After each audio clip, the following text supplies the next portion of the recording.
Special presentation produced by VPN Foundation, Central Florida, benefiting art education for children.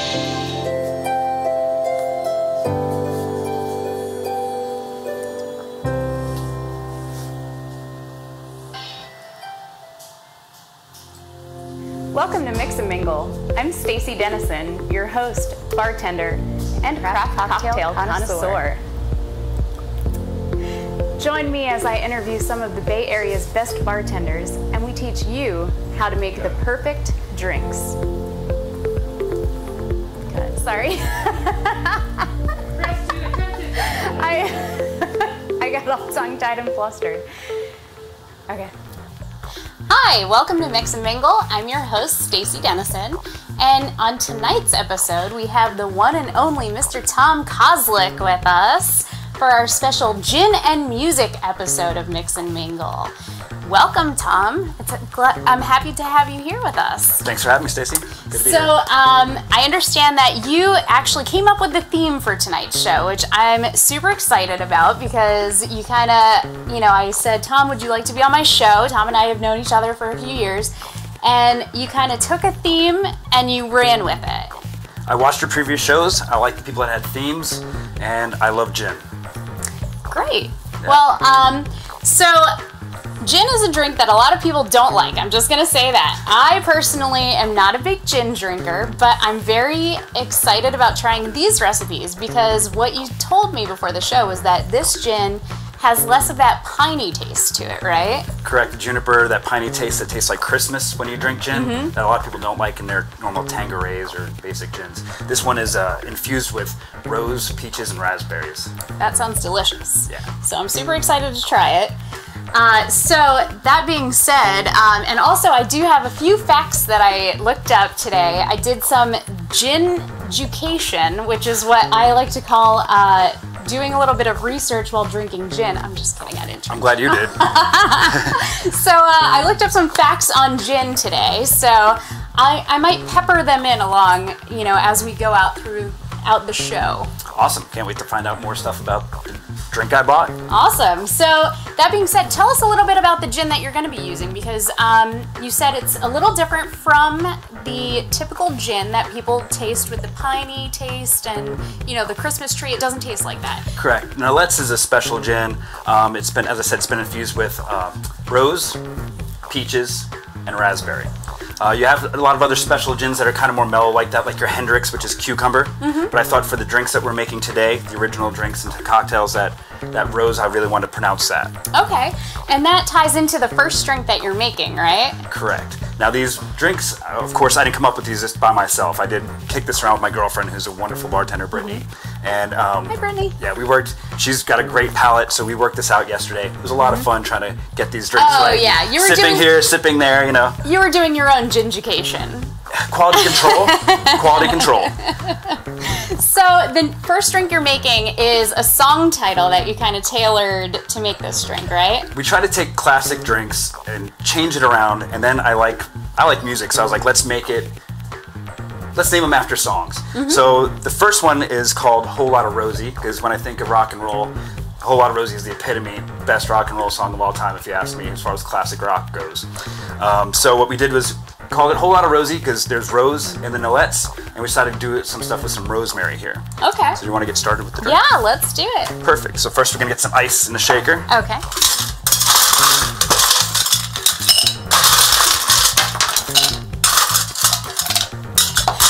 One ice cube isn't as bad as a blender. Tom's very concerned about spilling after watching our previous episodes. He's a big fan of the show, and he saw a couple spillage incidents. We won't mention any names, April. Luckily, she's a friend of ours, so we can pick on her. April, it was great. Her recovery with, well, we have wine. Classic. In case you didn't watch it, go back to watch episode 1 of Mix and Mingle. You're on the VPN channel or on YouTube. There you go. So to start off, we're going to go with a shot and a half of your Nolet's into the ice.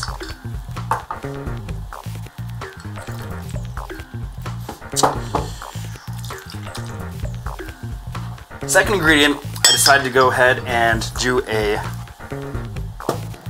rosemary infused simple simple syrups are really easy to make. It's just water, sugar, and then you infuse it with different items if you want to make it good. You usually have a squirt bottle, but we decided... So, talking a little bit about the infusion process of making simple syrup, you do it over the stove, you boil it. I just do it in a pan. Okay. Yeah, get the water hot, start adding sugar to get it sweet, get to where you want it to be. And then add the rosemary. Any ingredients that you want. You can do it with fruit, rosemary. So I'm going to do 1 ounce of the infused simple syrup. Okay. I'm going to do 3/4 of a Meyer lemon. Now, what's the significance of the Meyer lemon? I just like the flavor, it's sweeter. Okay. I didn't know anything about lemons, so I'm learning. Yeah. Whatever lemon you have handy. The reason why I try to do all 3 gin drinks and not too many other alcohols or mixers is because when you go to a party, you don't want to have to buy too many bottles. This is a take on a martini, and on the martini, I didn't want to worry about vermouth, so that's why I went with the simple syrup and the lemon. Now, let me just say this about lemon. What I learned recently, because I actually went to, I was at a speakeasy in Savannah, which was awesome. If anyone's ever in Savannah, look up the speakeasy on Congress Street. And I was talking a little bit with the bartender there, and he said that, you know, because in the 20s, there were a lot of gin drinks, because gin was so popular back then. Do you know why? Because it's delicious. Well, to some people, not to me. No, I'm just kidding. I'll have a new appreciation for gin after tonight, I will change your mind. But basically, it was just easy to make in a bathtub. So they could use any cheap liquor, throw in some ingredients like a juniper berry juice and a couple other things of flavoring. They use glycerin. And they would mix it up in their bathtub, and that's basically why it was so popular in the roaring 20s. But that being said, I was talking to the bartender about it, and he said that, you know, a lot of the gin drinks have lemon in it to cut the flavor for that reason, because it was so strong. I like the citrus. Yeah, it kind of balances it out. Correct. So simple, shot and a half of the gin, shot of the simple syrup, 3/4 of a Meyer lemon. Shake it up. Give a good shake. Didn't you say 32 times? I knew you were going to say that. To get nice and cold. I'm going to cheat and use the cap here instead of actually trying to get all the ice chips out. Did you really count 32? Of course I did. Don't rewind and count.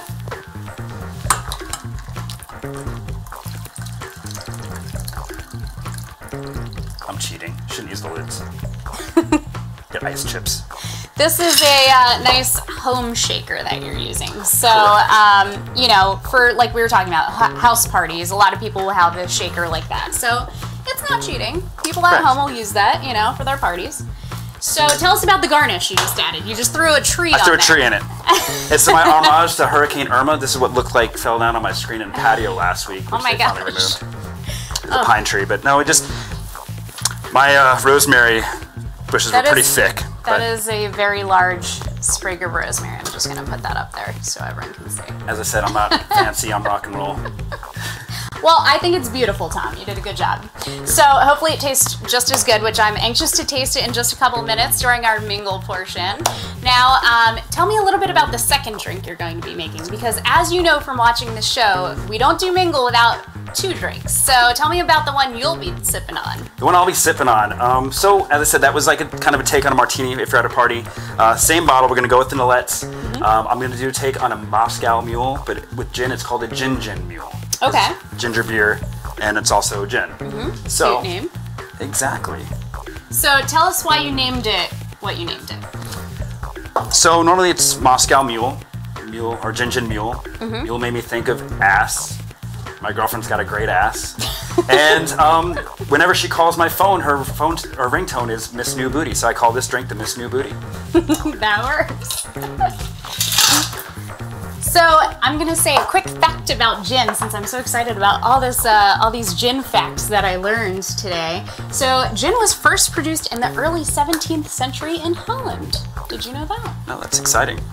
I keep asking Tom if he knows things because I know he's very smart with like random facts. I did not study for this day. I did not do homework. My homework consisted of making drinks last night and tasting them. A lot of them. All right, I'll let you continue with your drink. I'm going to need one if you keep asking me questions. Well, you're going to have one shortly. Great. I was going to put some ice in this as well. We're gonna make it in the same thing. Act like I didn't do that. Spilling all over the place. I told you I was gonna spill. So once again, it's 1.5 shots of your no-lets. Okay. On this one, I did a sage-infused simple syrup. Okay. So this one, you basically, same thing, same process. You took the water, boiled down some sugar, added some sage. Fresh sage. Okay. And you're doing a 1/2 ounce of that, right? I'm doing a full ounce. Oh, okay. Halves. I keep distracting you. Not for live TV, no halves. And then I'm gonna squeeze half of an orange. Half. Ah, you got me in the face there. That's part of the fun of these drinks. And the fact that it's not my kitchen, I don't have to clean up. Yeah.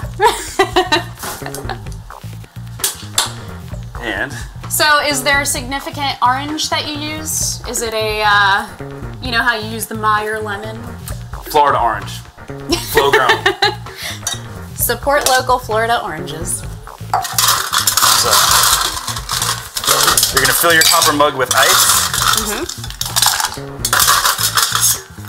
Now, what is the significance of drinking a mule in copper? Is it's like the flavoring of it, right? It adds a certain...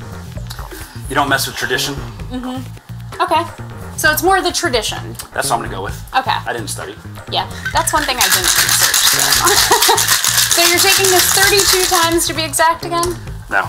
I was gonna say, that did not seem like 32 times. We're putting it on ice, so you really don't have to do it 32 times. Usually when you serve a drink neat, you want to take 32 times to get it properly chilled with the ice. But when you're putting it on ice, not as important.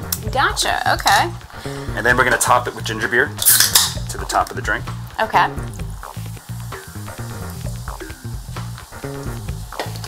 Give it a good stir. Garnish with less of a tree, just a little sage leaf. So I have the tree and you have the little tiny leaf. I'm dainty. There we go. That looks beautiful. All right, are you thirsty? I'm feeling thirsty. I can go for a drink. All right, how about we go on over to the lounge for mingle? Sweet, you can take it.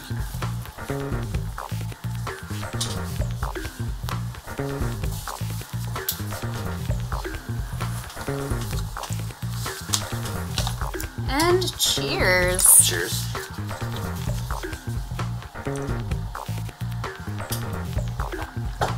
That's actually quite pleasant.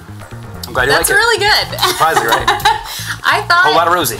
Yeah, I was concerned about liking it because, like I said, I'm not a gin person. But no, this is really good. I told you I was going to convert you. My goal is slowly to get you in there. Well, I'm now a gin drinker. Thanks, Tom. You're welcome. Cheers. My job here is done.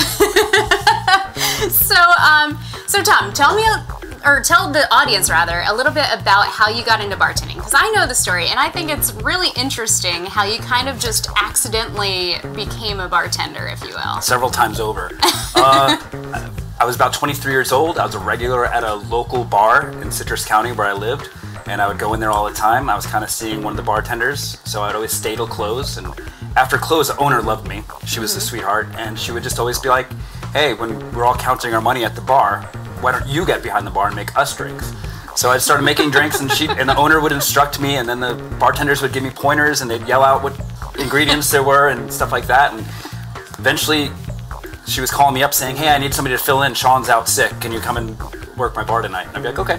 So basically, she didn't want you to just sit there like a creep staring at them while they're counting their money anymore, so she put you to work. She wouldn't let me leave. I was like, okay, you guys are closed. I'll go now. And she's like, no. Hang out. Make us drinks. So you transitioned from that into being a beer tender rather when you moved to Dunedin. Correct. And that is another story where you kind of accidentally stumbled upon being one. Well, I got really close with a lot of people that were in the beer community because I do love beer. That is probably my number one passion when it comes to craft beer. So I knew a lot of the people in the industry. I knew a lot of the owners of the bars. And one day I was at House of Beer and they were in the weeds and Andy was behind the bar, the owner, and he was like, can you get back here and help? And after that night, he put me on the schedule. And that was, what, 6 years ago? Almost, say a little over 5 years. Yeah. And you've tried to quit there or retire from beer tending about 3 times, right? From there, yeah, I've told them I didn't want to be on the schedule anymore. I even had a retirement party. Yeah, and, I was at that retirement party. It was like a sad day, like, oh no, Tom is retiring from bartending. And then, like a week later, I swear, it seemed like a week later, you were back. It was like 2 months. I had to get 2 months off. It was nice. And then all of a sudden, he's like, I need you. We're short-staffed. Got you. And so then you started working at Seventh Son also, kind of the same thing, like you knew the owners, and then they knew you could beer tend, and they were like, fill in for us. I helped pour their beer for a couple of events, even before they were Seventh Son, when they were swell. And every time they have big events, I'd always help out. And they're like family to me. I've known them for a long time. And they were like, can we put you on the schedule? We'd like to have you. So I'm now like the backup bartender there and the backup bartender at Hob. So let me just point out to everyone, this is basically Tom works 3 jobs. So working 3 jobs, you must love bartending, being that you've tried to get out and you keep getting roped back in. So tell me, what do you like best about bartending? What keeps pulling you back in? Oh, I love the people and the fact that I could be out having fun on a night where I'm not spending money, but I'm still hanging out with the people that I like that are spending money and giving it to my pocket. Basically, it's your way of having your friends pay you. Yeah, exactly. Exactly. I hope they're not watching. Tip your bartender. I hope they are. So, Tom, if you could only make one drink the rest of your life, what would it be? Is that for other people or for myself? For yourself. Ooh. If I was stuck with one drink, old fashions. I'm a bourbon, even more so than gin. Yeah. Nice classic. Yeah. So this is a question that I like to ask all of my guests, as you can probably guess what's coming up. It's not the one you think is coming up yet. Yeah, okay. I've done my homework. I've watched all your shows. All your shows. Tom has researched this fully. He's been practicing in front of the mirror for months. So describe your ideal bar in 3 words. Ideal bar in 3 words. Clean. That's a good one. Stocked. And variety. Okay. I like that. So you can change it up and you know, get whatever you want, and there's plenty of it. Plenty of it. And it's clean. It has to be clean. So this is the question you've been waiting for. This is this is a funny story. I'm just gonna preface that by saying, well, what I think Tom's most awkward moment is. To say the question, I'm getting ahead of myself. What is the most awkward thing that you've witnessed while working behind the bar? It has to do with somebody I know. See, I knew he was going to say this. So let me just say this. Last week, if you're watching, Liz said that she watched, her most awkward thing that she witnessed was basically couples going on dates and, coming in with one person and then the next time with another. And when she was saying this, I was thinking about Tom, who was coming on this week, and I thought, this is probably going to be what Tom is going to mention, pertaining to me. There's 2, but I'm going to go with you. Because your story, since I can embarrass you a little bit. You can tell another embarrassing story after that. That's okay. So, so when somebody comes into a bar and they're with a very lovely lady who's being nice and polite, but the guy's very demanding and telling you he doesn't want to drink beer in the sissy glass, and just being an overall jerk, telling the girl to shut up, and then they come in the next week and he's doing the same thing, and then the next week and it's the same crap. So finally I have to pull the girl aside and go, you need to get rid of this dude because he's just bad news and he's just abusing you at my bar and I can't stand it. I'm going to kick him out, but you're welcome to come back anytime you want. Unfortunately, that girl was me. We'll call the man Golden Monkey because every time he came in, he would demand the strongest beer that was on the menu. Which is a bartender pet peeve. What's the strongest thing you have? Yeah. And then you serve it to him in the proper glass, and I'm not drinking out of that sissy glass. I want a big boy glass. That's what he always said. Yeah, I want a big boy glass. So, yeah, so that was... It's bad. That was pretty awkward for all of us, I'm just going to say. Cheers to that. We bring the tempo back. Cheers. So, yeah, so let me just say, I got rid of that guy, that D-bag, and fast forward like a year. And so all this time I knew Tom, and I actually started working with Tom.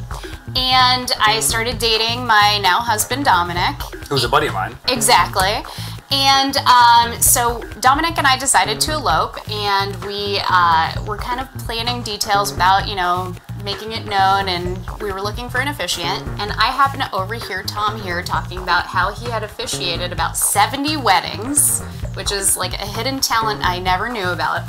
And so I just looked at Dominic immediately, and I was like, Tom's officiating our wedding. So I went from dating this D-bag that Tom basically kicked out of his bar to marrying my husband, and Tom was our officiant. And I just think that's there we are. That is a cute story, I will say. I think it's a cute story, at least. It was great. I loved it. I was happy for you. It was a great scenario. Thank you. From me being awkward and going, sorry, I'm going to have to kick this guy out, and I know you're with him, to all of a sudden, hey. Yeah. Like, I don't think either of us imagine, like, a year from then, you would be officiating my wedding to someone else. Exactly. So, funny how things work out. Small town. Exactly.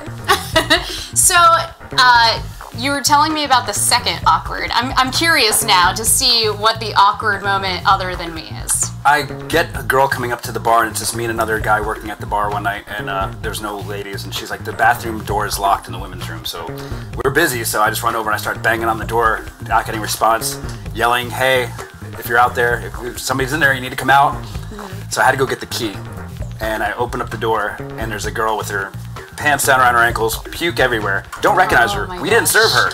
So she must have came in, couldn't find a friend, so I closed the door, trying to find a friend to the person.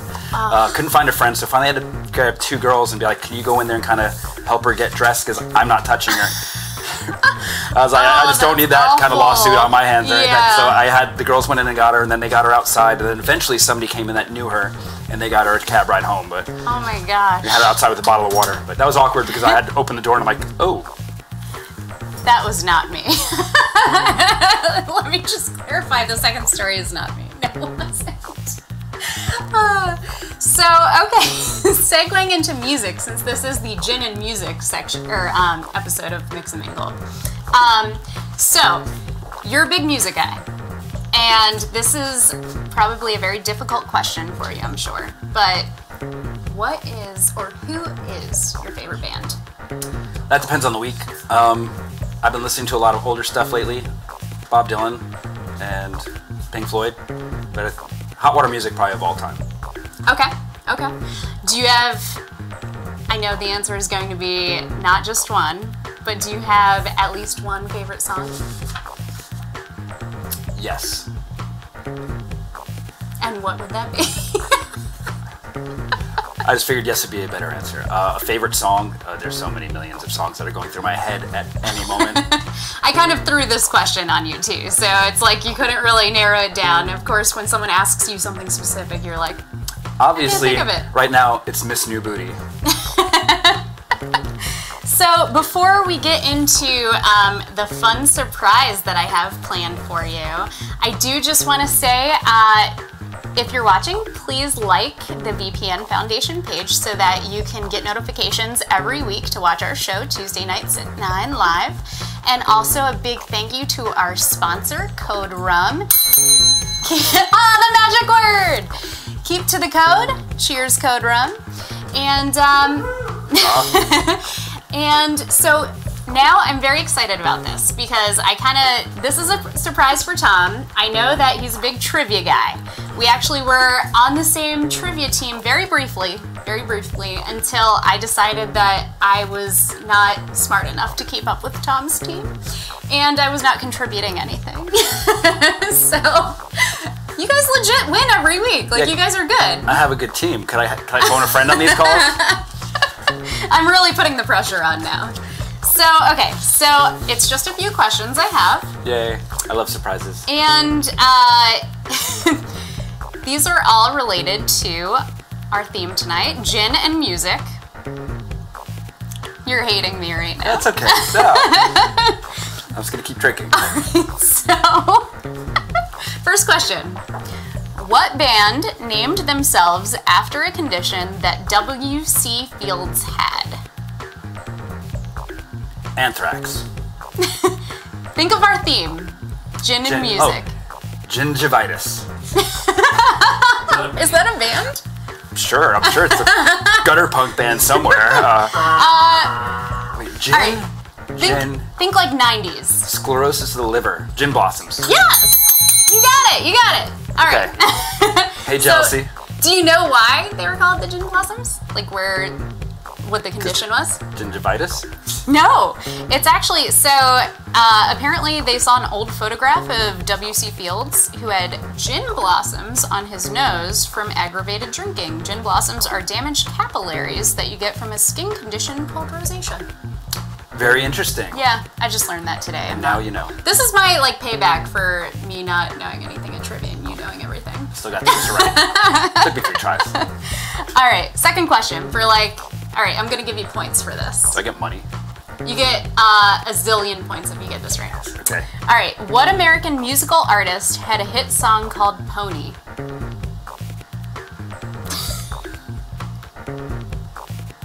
It's got to have something to do with gin, right? If there's Yes. a theme. Yes.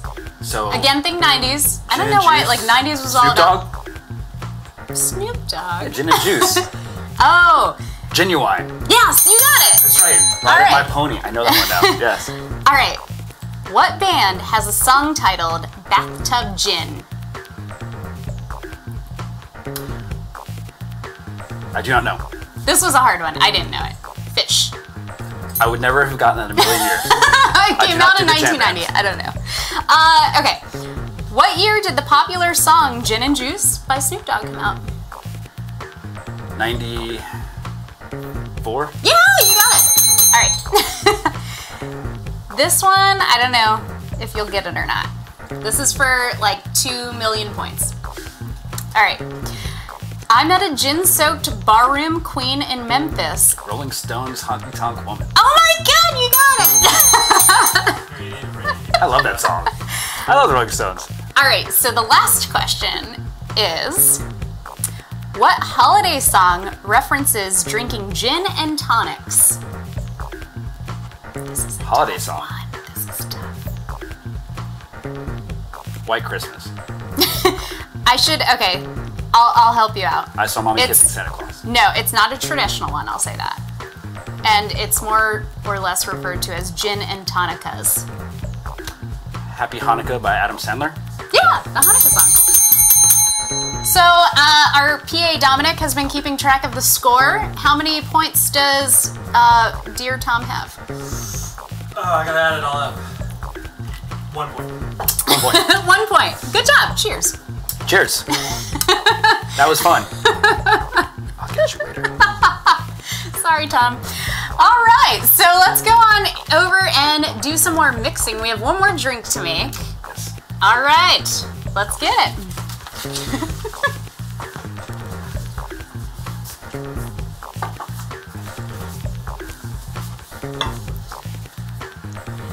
So I'm going to say another fun fact about gin that I learned today. Did you know, Tom, that gin was first sold in pharmacies, not bars? Yes. Did you? Yes. It's because it used to be used as a medicinal treatment for many different things, like childbirth, for one. Gin blossoms. Yes, gin blossoms. All right, I'll let you do your drink. I'll stop picking on you. So we're getting low on time, and I'm going to make the third drink. It's called 3 the Hard Way. So this is a take on a French 75. We're going to use Nolette's gin for this as well. I use 3 the Hard Way because it's made with apple. We use apple cider. You can do a sparkling cider, or what I found a really good fresh cider, and we're going to just mix some tonic water and club soda in there to make it sparkle. Okay. 3 the Hard Way is a song from the Beastie Boys song about the Big Apple, about New York, their love song to it. So, Which is where you're from originally? which is where I'm from as well Yeah. too. So 3 the Hard Way. Some ice. So, Tom, one last fact for you. I knew this one too. Did you know that gin and tonics were first used as an anti-malarial treatment? That's why I've never had malaria. For our viewers, it's because of quinine or quinine. I've only seen it in words. Like, Quinine. Quinine is in tonic, and apparently has a very bitter flavor. So they mixed it with gin to kind of balance it out, and a little bit of sugar. Very interesting. So I put a shot and a half of the Nolettes in there. I'm gonna squeeze a quarter of a Meyer lemon. I wasn't as messy as the rest of the people, so. Oh my gosh, that's to get me back. He knows I have to clean this up after. And I'm just gonna top it off with some cider. I didn't know what you were doing at first. I was like, ah! I told you it's gonna happen. Now he got me back. Now he got me back for real. Little club soda, make it sparkle. Keep to the code. Keep to the code. Huzzah. Stir it up. This one doesn't get a garnish. It's very wet on this part. And there you go. I said I was gonna spill. Man of my word. That is beautiful. Well, Tom, what can I say? You said it all. You've been an interesting guest. You've made me, well. You've educated me on gin and all these wonderful things. And you've made me into a gin drinker, so thank you. Now you're gonna have to try all these drinks after the show. Yes. So, now is when I like to, oh, what's going on here? Welcome, Ben. Exactly, what's going on here, man? This is the three the hard way. Ignore the fact that the bottle's sprayed everywhere in your kitchen. It's water. Club soda. Club soda. It gets the mess out. Stacy, Yes. you gotta work on this. Your producer. Shall we shave his beard? So, anyway, now I'm all distracted. I would like to take this opportunity to say, first and foremost, please drink responsibly. Don't drink and drive. If you're going out, be sure to take an Uber, Lyft, call a friend, walk home, bike. Also, a big thank you to our sponsor, Code Rum. Keep to the code. Huzzah. And a big thank you and cheers to the VPN Foundation for giving us this opportunity. And a big cheers and thank you to our producer, Von Reed, who just stepped in to take his drink and go. Well done, Von.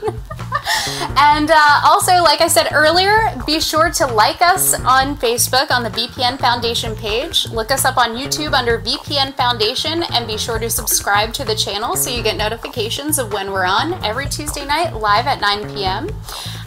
Also, I wanted to say, if you are a guest bartender or a bar out in the Tampa Bay area and you would like to be featured on the show, please go ahead and email us at info@vpnfoundation.org. All right, that's the end of our show, I suppose. Time to clean up this mess that Tom made. He had to beat April, I guess, with the mess. So, Suck it, April. thanks for watching this week. Cheers.